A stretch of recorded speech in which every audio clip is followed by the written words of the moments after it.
नमस्कार बच्चों, मैं जितेंद्र कुमार शर्मा और मेरे साथ आप पढ़ रहे हैं कक्षा 10 के लिए हमारी पाठ्य पुस्तक भारतीय संस्कृति और विरासत। अध्याय संख्या 4 हम शुरू कर चुके थे, जहां हमने धर्म और दर्शन को लेकर के अपनी समझ बनाने की कोशिश की थी। बच्चों, अब तक के भाग संख्या 1 और भाग संख्या 2 में हमने कई सारे टॉपिक्स को क्लियर किया, जहां पे हमने संभावित प्रश्नों पर चर्चा करते हुए पाठगत प्रश्नों को भी हल किया और ये भी समझने की कोशिश की कि ये जो पूरा चैप्टर है वो क्या कहना चाह रहा था।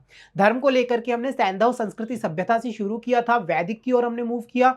उसके बाद में हमने उत्तर वैदिक कालीन धार्मिक सभ्यताओं को देखा। फिर हमने वहां से प्रस्थान करते हुए वैष्णव धर्म, जैन धर्म, बौद्ध धर्म और हमने शैव धर्म के बारे में समझ बना ली थी।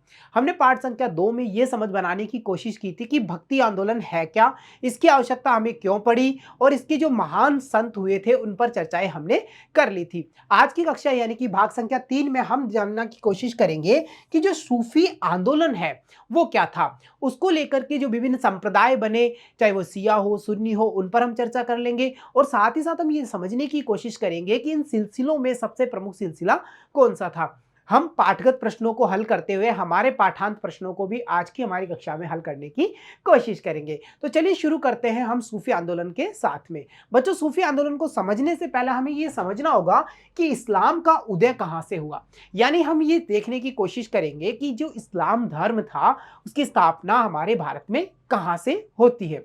तो देखो, इस्लाम धर्म की स्थापना पैगंबर मोहम्मद साहब के द्वारा की गई थी और इस धर्म की जो प्रमुख, हम ये कहें कि अगर इसका हम संक्षिप्त अर्थ समझने की कोशिश करेंगे तो एक लाइन में ये खत्म होता है कि कुरान की व्याख्या पर आधारित ये है। यानी कि इस धर्म को एक तरीके से जो पवित्र पुस्तक कुरान है उसकी व्याख्या के रूप में देखा जा सकता है। इस्लाम में 2 प्रमुख संप्रदाय हैं, आप ध्यान रखेंगे, सुन्नी और सिया। ठीक है, ये जितने भी पॉइंट्स हैं बच्चों, ये हमारे काम के पॉइंट्स हैं। बाकी हमने थ्योरिकल कोई भी चीजें यहाँ पे इंक्लूड नहीं करी है। हमारे देश में ये दोनों ही मत प्रचलित हैं। सुन्नी संप्रदाय में इस्लामी कानून की 4 प्रमुख विचारधाराएं हैं। ये कुरान और हदीस पर आधारित है। देखो, जो 4 विचारधाराएं हैं उन पर हम चर्चाएं कर लेंगे, परंतु यहाँ पे 2 शब्द हैं, कुरान और हदीस। देखो, अगर कुरान की आप बात करते हो तो इसे हम इस प्रकार से समझ सकते हैं कि कुरान अल्लाह की किताब है, यानी कुरान का हर लफ्ज किसका है, अल्लाह का कथन है। और हदीस में नबियों के कथन है। अब नबी कौन होते हैं? नबी मतलब एक तरीके से पैगंबर मान सकते हो, संत मान सकते हो। ठीक है, तो यहां तक की जो काम की बातें हैं इस्लाम के उदय को लेकर के, पहली बात यह, संस्थापक कौन है, इसको स्थापना करने वाले पैगंबर मोहम्मद साहब। और ये कुरान की व्याख्या पर आधारित धर्म है। 2 प्रमुख संप्रदाय आप ध्यान रखेंगे, सुन्नी और सिया। सुन्नी संप्रदाय में इस्लाम जो मतलब इस्लामी कानून है उसकी 4 प्रमुख विचारधाराएं हैं और ये सारी की सारी डिपेंड किस पे करती हैं, कुरान और हदीस पर। देखिए, सुन्नी शब्द अरबी भाषा के सुन्नत शब्द से लिया गया है, जिसका अर्थ है मोहम्मद के कार्यों का अनुसरण करना। देखो बच्चों, अगर हमने यहाँ पे ये बात समझने की कोशिश की है, अब तक के सारे चैप्टर्स में जहां पे हम टॉपिक्स उठाते हैं तो वहां से कोई ना कोई पाठगत प्रश्न हमको देखने को मिलता है, या पिछले साल की परीक्षा में हम देखें तो वहां से सीधा सीधा किसी शब्द का अर्थ हमसे पूछ लिया जाता है, या फिर सीधा कि ये शब्द किस भाषा से है, इसका क्या तात्पर्य है, ऐसे प्रश्न हमें देखने को मिलते हैं। तो यहाँ पे सुन्नी शब्द के बारे में ये पूछ सकता है, भाई किस भाषा से बिलोंग करेगा, अरबी भाषा से, और वहां पे कौन से शब्द का रूप है, ये सुन्नत का, और जिसका अर्थ क्या है कि मोहम्मद के कार्यों का अनुसरण करना। शिया का शाब्दिक अर्थ गिरोह से होता है। शिया का मतलब क्या है, गिरोह है। और वैसे इसका वास्तविक अर्थ देखा जाए तो उन लोगों से लिया जाता है जो मोहम्मद साहब के दामाद अली को उनका वास्तविक उत्तराधिकारी मानते हैं। तो सिया और सुन्नी के बारे में इनकी शाब्दिक शब्दावली को हमने समझने की कोशिश कर ली है। पाठगत प्रश्नों में भी हमें यहां से प्रश्न देखने को मिलेगा और हो सकता है संभावित प्रश्नों में, चाहे हमारा भक्ति आंदोलन हो या फिर हम कहें कि सूफी आंदोलन हो, इनमें से कोई ना कोई एक प्रश्न हमें देखने को जरूर मिलेगा। देखिए बच्चों, आगे की बात करें तो 632 ईस्वी में मोहम्मद साहब की मृत्यु के बाद उनके जो उत्तराधिकारी हुए वे क्या कहलाए, खलीफा कहलाए। अब खलीफा का शाब्दिक अर्थ भी हमें पता होना चाहिए। तो खलीफा का शाब्दिक अर्थ होता है ज्ञानशील या फिर उत्तराधिकारी। तो देखो, सीधा सा याद रह जाएगा, खलीफा का मतलब ज्ञानशील होगा या फिर उत्तराधिकारी होगा। और ये खलीफा थे कौन, जो 632 ईस्वी में मोहम्मद साहब की मृत्यु के बाद में उत्तराधिकारी जो भी हुए उन्हें हम किस नाम से जानते हैं, खलीफा के नाम से। ठीक है, 4 खलीफा थे, अबू बकर, उमर, उस्मान और अली। इतना सब क्लियर हो गया। तो इस्लाम की हमने पूरी की पूरी हम कहें कि एक संक्षिप्त रूप में ये समझ बनाने की कोशिश कर ली कि इस्लाम का उदय हुआ कहाँ से। पैगंबर मोहम्मद साहब को हम इसके संस्थापक मान रहे हैं, फिर वहां से हम इसके संप्रदायों को देख रहे हैं, कुरान और हदीस से रिलेट कर रहे हैं, और फिर हमने इसके 4 खलीफाओं के बारे में भी छोटी सी जानकारी प्राप्त कर ली। तो चलिए अब हम देख लेते हैं कि सूफी जो संप्रदाय है, जो कि हमारा टॉपिक है, वो क्या कह रहा है। देखो, मुसलमानों के पीर व औलियाओं का संप्रदाय सूफी संप्रदाय कहलाता है। संसार के सभी सुखों का त्याग कर, आप ये समझ पा रहे हो, जितने भी संत महात्मा हमने अब तक देखे, चाहे जैन की बात कर लो, बौद्ध की बात कर लो, वैष्णव संप्रदाय में करेंगे, चाहे पुरुषार्थों में बात करेंगे, वैदिक संस्कृति में हमने देखा है, और यहां भी हम देख रहे हैं क्या कर रहे हैं, सांसारिक सुखों का त्याग हो रहा है और एकाग्र चित्त से अल्लाह की इबादत में लीन हो जाना। इबादत मतलब उसकी पूजा पाठ में, उसको स्मरण करने में लीन हो जाना। यही क्या है, यही सूफी धर्म है। यानी कि अपने आराध्य के प्रति श्रद्धावंत हो जाना ही क्या कहलाता है, कोई भी धर्म कहलाता है ना। हम देखते हैं जैसे कि जीवन जीने का तरीका है, और कैसा जीवन जीना है, यहाँ पे आपको एक आध्यात्मिक जीवन जीना है, जिसमें आप सांसारिक सुखों का त्याग करेंगे और अपने ईश्वर की, अपने अल्लाह की, अपने परमेश्वर की, अपने आराध्य की इबादत करेंगे, पूजा करेंगे, उसमें ध्यान रहेंगे। वो सब चीजें क्या कहलाती है, धर्म कहलाती है। और जब इसे अल्लाह और हम कह रहे हैं सांसारिक सुखों का त्याग करके जोड़ा जा रहा है, तो हम उसे सूफी धर्म कह देते हैं। सूफी क्या थे, रहस्यवादी थे। सूफी शब्द के मूल स्रोत की बात करें तो इसमें कई सारे विचार हमारे सामने निकल करके आएंगे। ग्रीक शब्द सोफिया, जिसका कि अर्थ ज्ञान होता है, उससे इसका उदय, मतलब मोस्टली उससे इसका उदय माना जाता है। तो अगर परीक्षा में हमें प्रश्न देखने को मिले कि सूफी शब्द से क्या तात्पर्य है, या सूफी शब्द का शाब्दिक अर्थ क्या है, तो हम सीधा सीधा लिख देंगे ये सोफिया से लिया गया है, जो कि ग्रीक भाषा का शब्द है, और उसका अर्थ क्या होता है, उसका अर्थ होता है ज्ञान। इतनी बात याद रह जाएगी। चलो इसके बाद में बात करते हैं। कुछ विद्वानों का कथन है कि मदीना में मोहम्मद साहब द्वारा बनाई गई जो मस्जिद थे, उसके बाहर का जो सूफा था, यानी जो चबूतरा था, उसे पर बैठकर जिन्होंने आध्यात्मिक शरण ली, जो वहां पर बैठे ज्ञान की प्राप्ति की, या वहां पर रहना शुरू कर दिया, वही क्या कहला रहे थे, वही सूफी कहला रहे थे।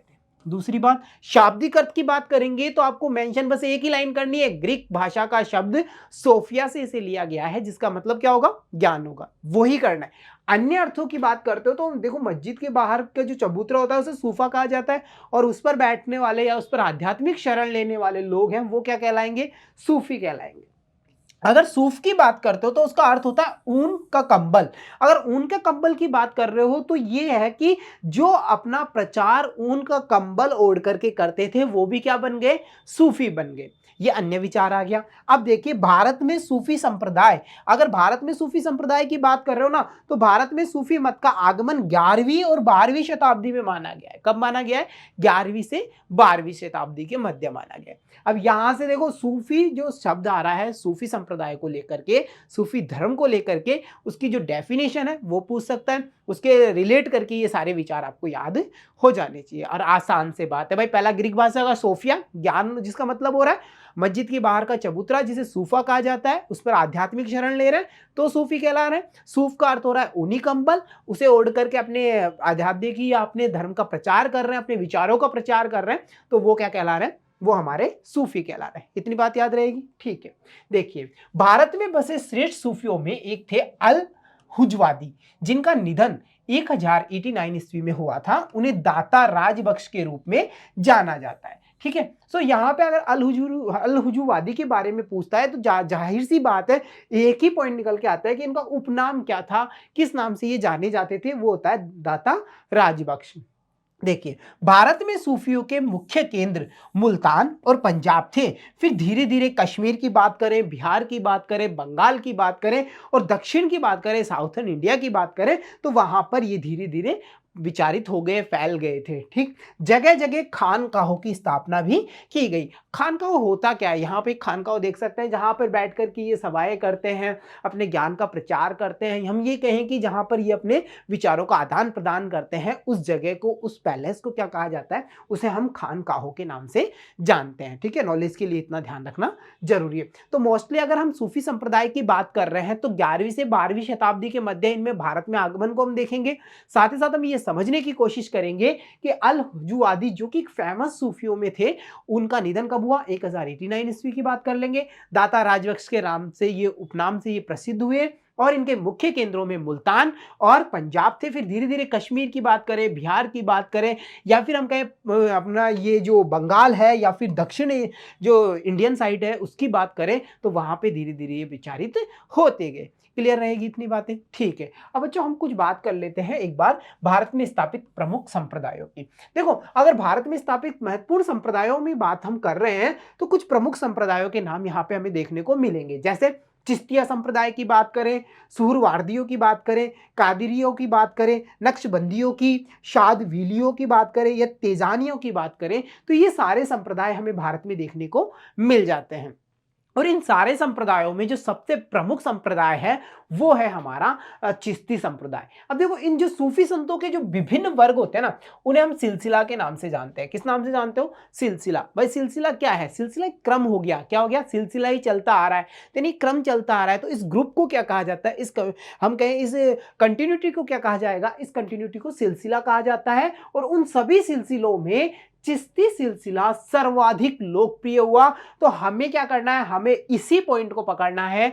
यहीं से अगर टिप्पणात्मक प्रश्न बनता है तो एक ही प्रश्न बनता है। जैसा आपको पता होगा, हम आगे भी चर्चा करेंगे, जब हम लोक देवी और लोक देवताओं के बारे में बात करेंगे राजस्थान के परिप्रेक्ष्य में, तो वहां से प्रीवियस ईयर में एक सीधा सीधा प्रश्न पूछा था कि लोक देवता तेजाजी पर टिप्पणी लिखिए। सीधा सीधा था। तो यहां से अगर प्रश्न बनने की संभावना हम तय करें तो यह प्रश्न सीधा पड़ सकता है कि भाई चिश्ती सिलसिला के बारे में टिप्पणात्मक चर्चाएं कीजिए, विवरण लिखिए, वर्णन कीजिए, उसके बारे में बताइए, संक्षिप्त में वर्णन कीजिए। ऐसा प्रश्न हमें देखने को मिल सकता है। तो देखो, चिश्ती सिलसिले की बात कर रहे हो ना, तो सबसे पहले इसके प्रवर्तक की बात करेंगे। तो इसके प्रवर्तक कौन थे? ख्वाजा इसहाक शामी चिश्ती के नाम से प्रमुख हुए थे। तो उन्हीं के आधार पर मतलब हम कह सकते हैं चिश्ती सिलसिला प्रारंभ हुआ।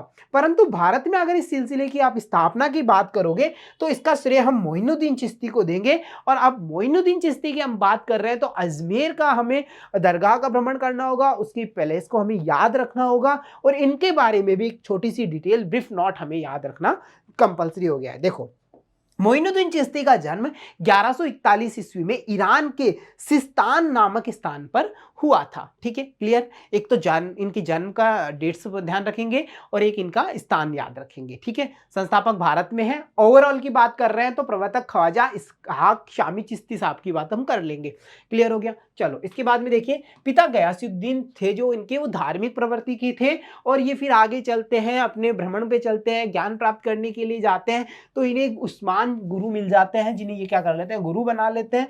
मोइनुद्दीन लाहौर आए, फिर लाहौर से अजमेर आ गए, और अजमेर में उन्होंने अपना स्थायी ठिकाना बनाया, और इनकी मृत्यु अजमेर में 1236 ईस्वी में हो गई। अपने दार्शनिक जीवन के कारण उन्हें सुल्तान उल हिंद की उपाधि से मोहम्मद गौरी ने नवाजा था। और अजमेर की बात करेंगे तो यहाँ पे दरगाह का वर्णन भी हमें देखने को मिलेगा। तो देखो, यहाँ से काम की चीजें, एक तो ये पूरी टिप्पणी पूछ सकता है, तो हमें ये टिप्पणी ध्यान रखनी है। कुछ ही पॉइंट्स है, अच्छे से रिवाइज कर लेना। भाई, इनका जन्म कहाँ हुआ, कब हुआ, पिता का नाम, गुरु का नाम, धार्मिक प्रवृत्ति के थे, वो सब चीजें नॉर्मल चीजें हैं, मेंशन कर सकते हो। लाहौर थे, लाहौर से फिर ये अजमेर आते हैं, अजमेर में स्टेबल करते हैं, फिर वहीं मृत्यु कब हो रही है वो चीजें ध्यान रखेंगे। 1236 की हम बात कर लेंगे, और फिर लास्ट में हम ये देखेंगे कि मोहम्मद गौरी ने इन्हें कौन सी उपाधि दी थी, वो हम देख रहे हैं सुल्तान उल हिंद की उपाधि इन्हें प्राप्त हो जाती है। इतनी सब बातें याद रहेंगी। तो बच्चों, ये हमारा प्रमुख जो संप्रदाय थे उनमें से हमने ये देखा कि चिश्ती संप्रदाय क्या कह रहा है, चिश्ती सिलसिला क्या कहता है। सूफी संप्रदाय को लेकर के, उसकी डेफिनेशन को लेकर के क्लियर हो गया सब कुछ। तो चलिए, अब प्रश्नों की बारी है। तो देखो, सबसे पहले पाठगत प्रश्नों की बात करें तो पहला ही प्रश्न ऐसा सीधा सीधा लड्डू प्रश्न है। क्या कह रहा है? सोफिया का अर्थ क्या है? भाई, सोफिया हमने देखा था ग्रीक भाषा का शब्द था। किस भाषा का है? ग्रीक भाषा का है। तो ग्रीक भाषा का सोफिया शब्द है जिससे हम सूफी का उदय मानते हैं, और इसका मतलब क्या था? सीधा सीधा था ज्ञान, नॉलेज। क्लियर? ठीक है। इसके बाद में अगला प्रश्न कह रहा है, भारत में सूफियों का आगमन कब से माना जाता है? तो 11वीं और 12वीं शताब्दी की हम बात करेंगे। कौन सी की बात करेंगे? 11वीं और 12वीं। तो हमारा सीधा सीधा आंसर होगा कि भारत में सूफी संप्रदाय की अगर आगमन की हम बात कर रहे हैं तो हम यहां पे मेंशन करेंगे 11वीं और 12वीं शताब्दी। क्लियर हो जाएगा ये सब चीजें?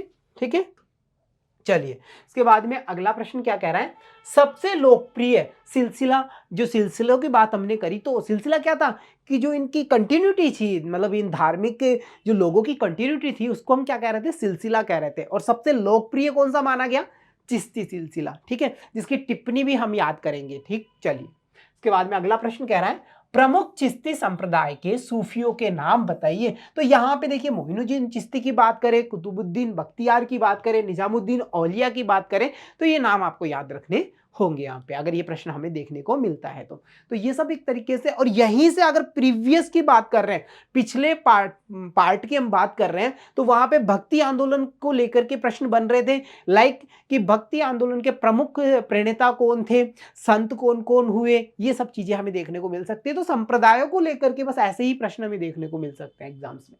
चलिए अगला प्रश्न कह रहा है निजामुद्दीन औलिया का जन्म कब हुआ। तो देखिए निजामुद्दीन औलिया की बात कर रहे हो तो 1236 को हम मेंशन कर देंगे सीधा सीधा, कब, 1236। चलिए सैंधव, अब देखिए पाठांत प्रश्नों की बात करेंगे। सैंधव धर्म की विशेषता बताइए।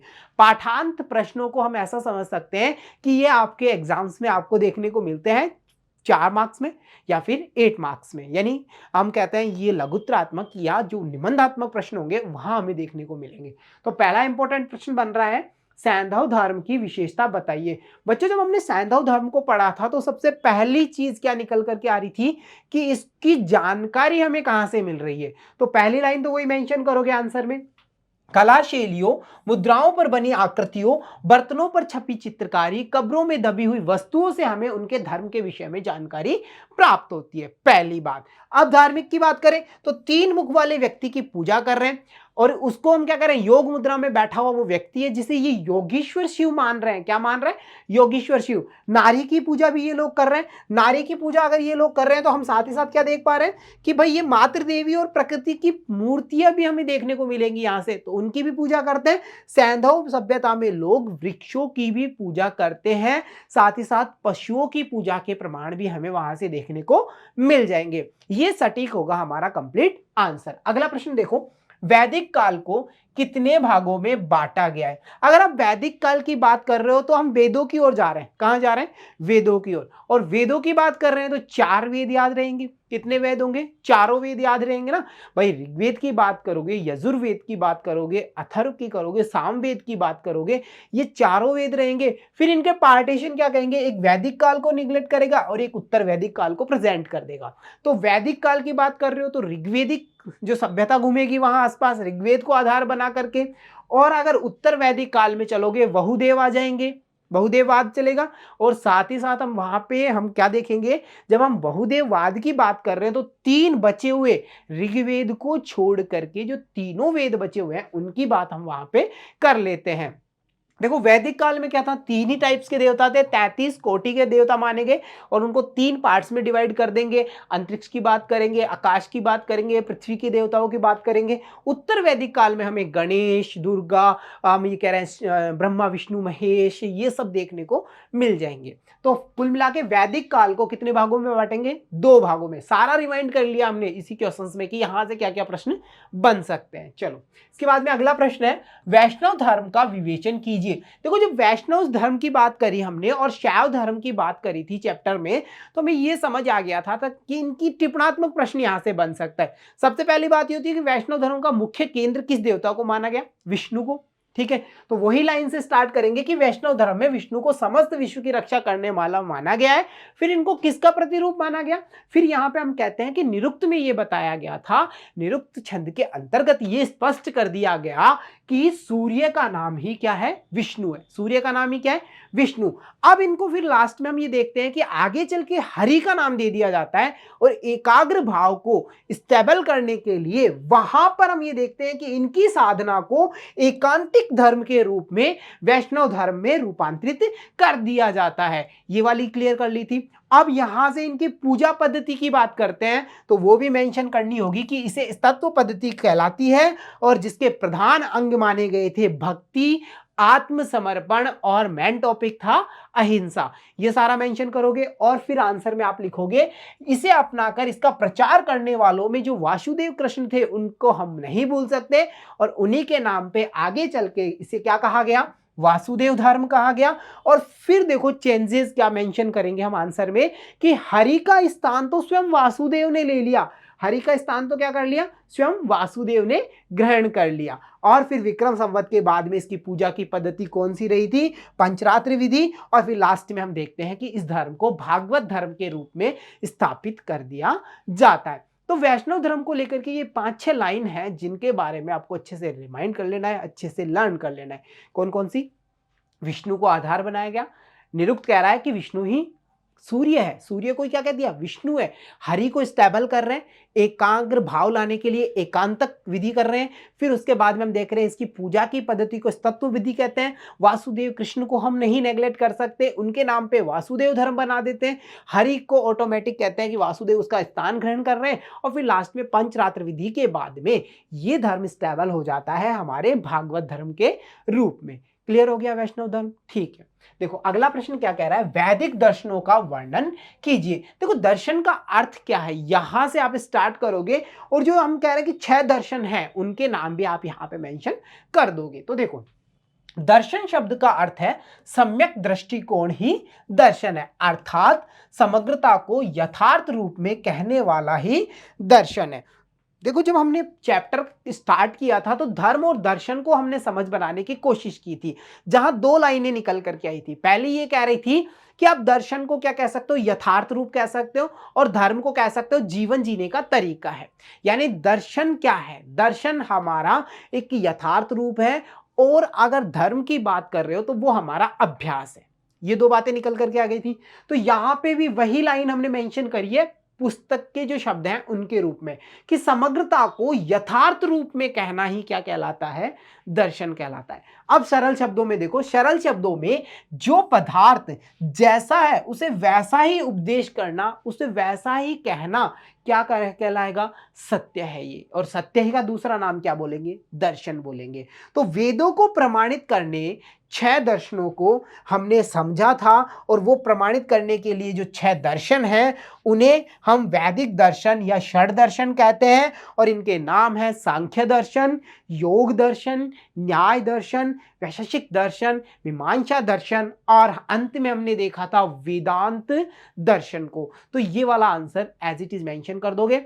डेफिनेशन से स्टार्ट करोगे, बुक वाली डेफिनेशन, सरल शब्दों वाली, और लास्ट में षड दर्शन के बारे में नाम लिखने उनके बता दोगे। बस इतना ही आंसर यहां पे हमें जरूरत पड़ती है। देखो शातवाद की अवधारणा को स्पष्ट कीजिए। देखो जब जैन धर्म की बात हमने करी, जैन सिद्धांत की बात हमने करी थी, तो वहां पे कई सारे टॉपिक्स थे जो इंपॉर्टेंट थे, हमारे सामने निकल करके आए थे। और बौद्ध में भी सेम ही चीजें थी, कई सारी चीजें हमें देखने को मिली थी। तो शातवाद की जब हमने बात करी थी तो जैन सिद्धांतों का ज्ञान विभिन्न रूपों में व्यक्त किया जाता है।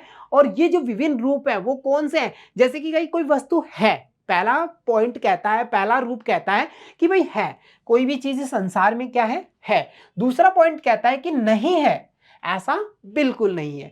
तीसरा पॉइंट कहता है हो भी सकता है भी और नहीं भी। इट मींस 50-50 का मार्जिन लेके चल रहे हैं। अगला पॉइंट ये कह रहा है कि कहा नहीं जा सकता, भाई हो भी सकती है, नहीं भी हो सकती, बट मैं नहीं कह सकता, मुझे नहीं पता, ऐसा कुछ। उसके बाद में है किंतु कहा नहीं जा सकता, मैं ये तो श्योर हूं कि भाई वो चीज है पर कह नहीं सकता, यानी मैं उसके बारे में, उसकी स्थिति के बारे में नहीं कह सकता, कितनी मात्रा में है, कब होगी, कैसी होगी, आकृति कैसी है, कैसी दिखती है, वो चीजें हम स्पष्ट नहीं कर सकते। अगला है नहीं है और कहा नहीं जा सकता, वो बिल्कुल नहीं है, मैं ये तो मान रहा हूं कि वो चीज है ही नहीं, पर मैं उसके बारे में बता नहीं सकता। और हम इसके बाद में जो स्थिति देखते हैं वो कहती है, नहीं है और कहा नहीं जा सकता। तो ये जो अनेकांतवाद है, अनेक टॉपिक्स आए हैं, अनेक फैक्ट्स निकल करके आए हैं, इसे ही जैन दर्शन में शातवाद या फिर अनेकांतकवाद के नाम से जाना जाता है।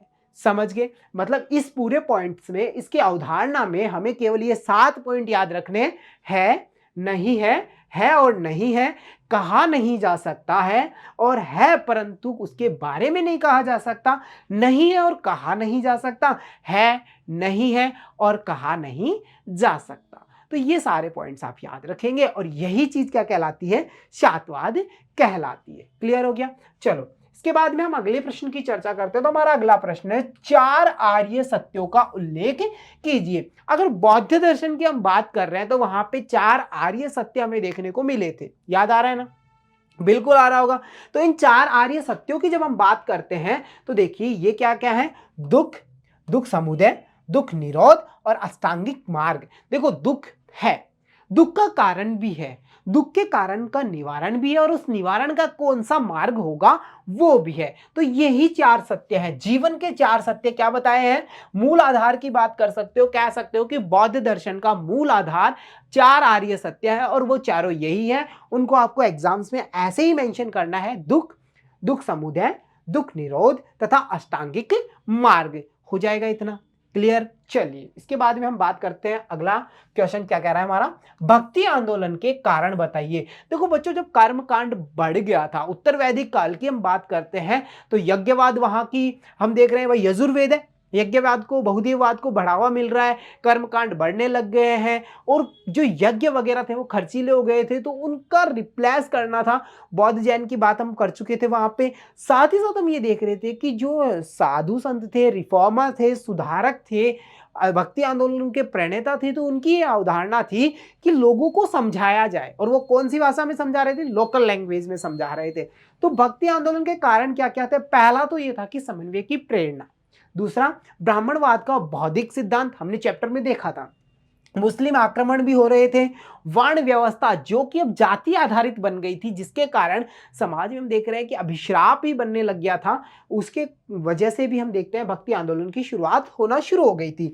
ईसाई धर्म की बात करें, उसके प्रचार की बात करें, उसके प्रभाव की बात करें, इस्लाम का प्रभाव की बात करें, दिल्ली सल्तनत द्वारा धर्म राज्य की जो स्थापना वाले पॉइंट था वो हम देखें, या फिर हम सूफी संतों का योगदान देखें और हिंदू धर्म सुधारकों का योगदान देखें, तो ये सारे ही सारे वो कारण थे जो किसके पीछे काम कर रहे थे? भक्ति आंदोलन के पीछे कार्य कर रहे थे। क्लियर हो गया? ये सारे आपको ध्यान रखने हैं। चलिए इसके बाद में हम अंतिम प्रश्न की बात करते हैं। तो हमारा अंतिम प्रश्न है, चिश्ती सिलसिले पर टिप्पणी लिखिए। देखिए आ गया ना सेम प्रश्न। तो चिश्ती सिलसिले की बात कर रहे हो तो जाहिर सी बात है, कहां से चलोगे? प्रवर्तक से चलोगे। ख्वाजा इसहाक साहब की बात कर लेंगे। उसके बाद में भारत में हम देखेंगे तो मोइनुद्दीन चिश्ती की बात करेंगे, इनके जन्म की बात कर लेंगे, ये लाहौर से कहाँ आ रहे हैं वो बातें कर लेंगे।